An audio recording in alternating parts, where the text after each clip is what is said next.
Hi, everybody. Welcome back to the news. My name is Brian McNichols from touringplans.com, and I am here every Wednesday talking about all the relevant theme park news when there is some. Luckily, this week, there is some. Before we get into it, always plugs.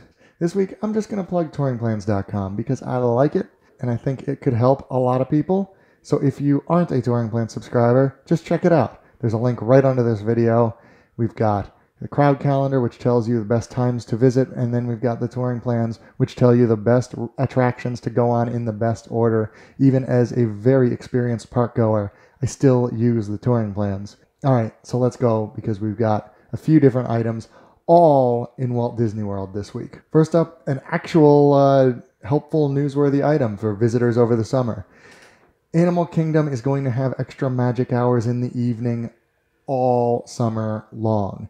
Previously, because of the new Pandora, the World of Avatar, the extra magic hours in the evening were every day up until July 4th, which is coming up pretty darn fast here. Starting July 5th through August 19th, every single day still has extra magic hours. I kind of thought that maybe they would just put Animal Kingdom in the regular extra magic hour rotation, so it would have it like once a week, twice a week, something like that. But I guess because Pandora has proved to be fairly popular, they have decided to extend that daily extra magic hour. So it is every day from now, whenever you're watching this, through August 19th, well, 2017. So if you're watching this in like 2018, it probably doesn't count. What they're going to do after August 19th, still don't know. Still wouldn't be surprised if it just went in the regular rotation, but also wouldn't be surprised if, like Thanksgiving or Christmas week, they went to an everyday extra magic hour, kind of like they do with the Magic Kingdom morning extra magic hours during Christmas week. It tends to be every morning during Christmas week, if you didn't know that already. Closing time over the summer for Animal Kingdom will be 10 p.m. as it stands right now. Always could change.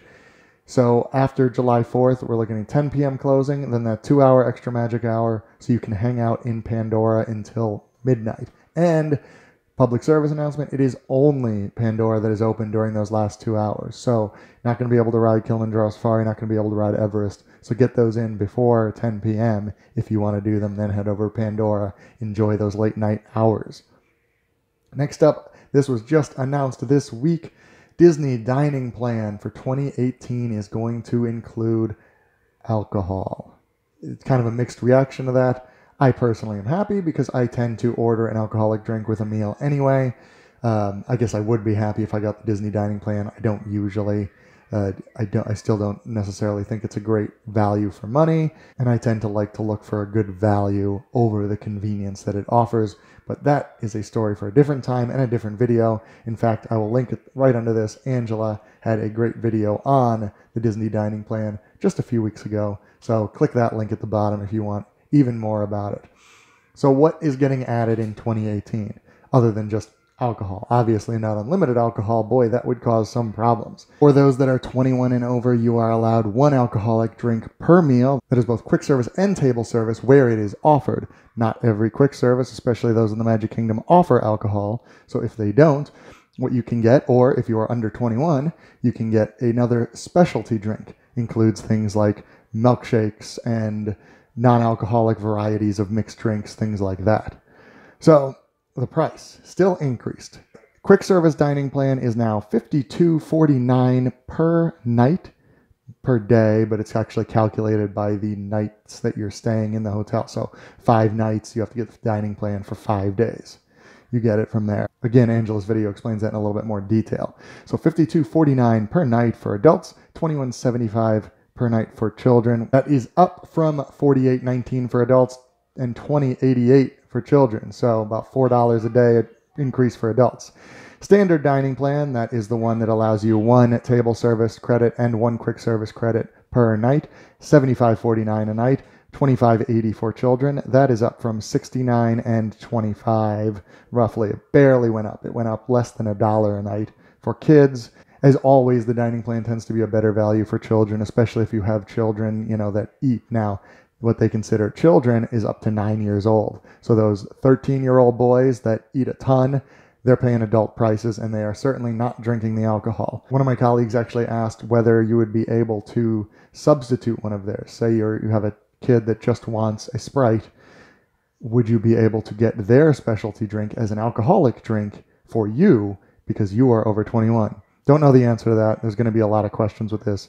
So the price is still going up by a few dollars a night as it does every year, but alcohol is included. Let me know below what you think of that, whether you think it is more worth it now than it was before. I still don't necessarily see the value in it. Obviously, these numbers are new, haven't run any comparison, anything like that. But unless you're going and eating, real expensive steaks at very expensive restaurants and ordering their most expensive mixed drink, you're probably not coming out ahead dollar-wise. That's just my thoughts on it. If you like the dining plan for the convenience of it, you'll probably still like it. And if you like to have a drink with a meal, you probably like it even more than you did before. All right, next up, we are going to Pop Century, where a room refurbishment is underway, and boy, are they refurbishing it. This is a picture that Disney put out on their Twitter account of the new Pop Century room. As you can see in this picture right here, it is one queen size bed and then a Murphy bed. There's been a little bit of debate whether that is a full size or a queen size. I think it might be a full, which is what the Pop Century rooms beds were before. But that Murphy bed definitely clears a lot of space. When it's up, it looks like a table. When it is down, it just looks like two beds in the room.